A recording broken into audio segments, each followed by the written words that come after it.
What's up mga keyboard ninjas at sa lahat ng nanonood sa YouTube. Ito yung part 2 ng tutorial para sa E-framework.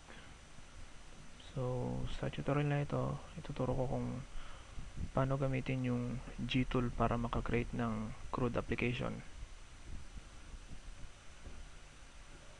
So, i-refresh ko muna kayo kung ano yung ginawa natin dun sa previous na tutorial. So, launch nyo yung WAMP server. Then, www directory, pangalan ng web app, protected, config, then main. Then, drinab ko siya dito. So, para ma-edit yung pangalan ng web application, punta kayo dito sa itong part na to. So, pwede natin itong i-customize. ABC, Control S, para magbago yung title ng application. So, ang gagawin natin ngayon, i-uncomment natin yung codes para magamit yung G-tool. So, remove natin itong comment tags, Control S, then maglagay tayo ng password 1, 2, 3, 4, 5 para mas madali. Then, configure din natin yung database na gagamitin natin.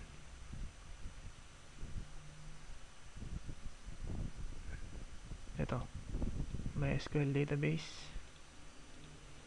Uncomment ulit natin siya. X. Then, lagay natin dito yung pangalan ng database na gagamitin natin.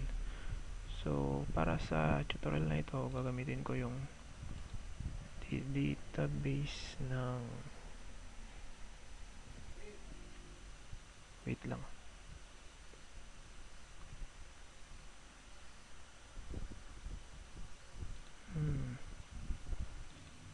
Yun, buti na lang merong post yung Camtasia Studio, Camtasia Recorder.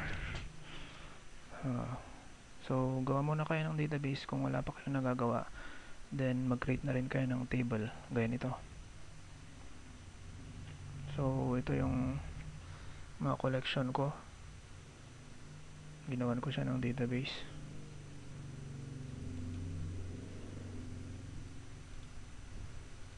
Then, lagay natin dito as db name cdvd.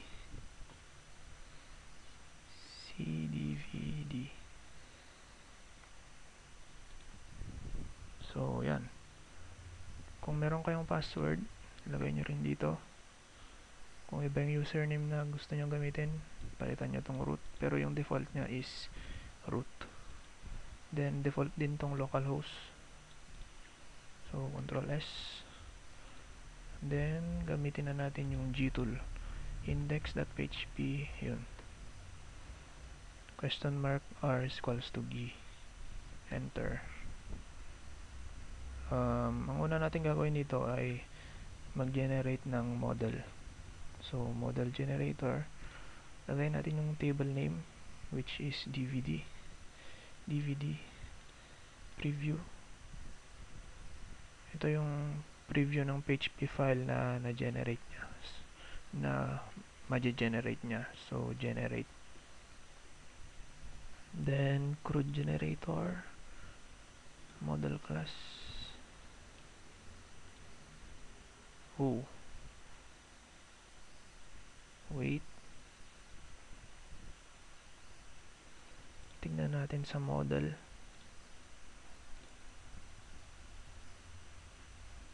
Models. DVD.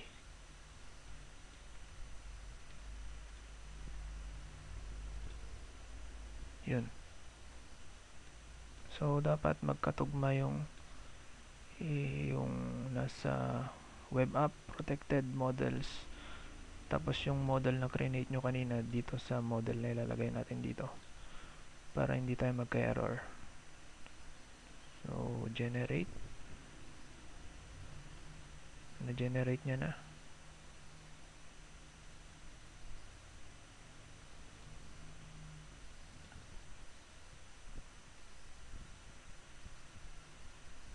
Try. Yun, meron na tayong crude application.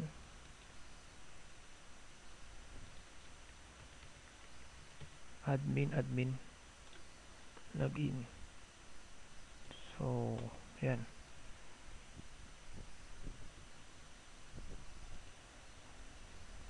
kunyari lahat ng DVD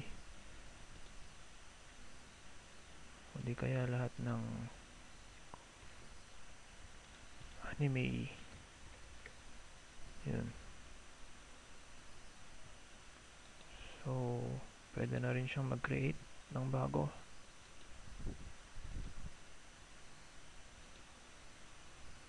Pwede mo rin siyang i-list.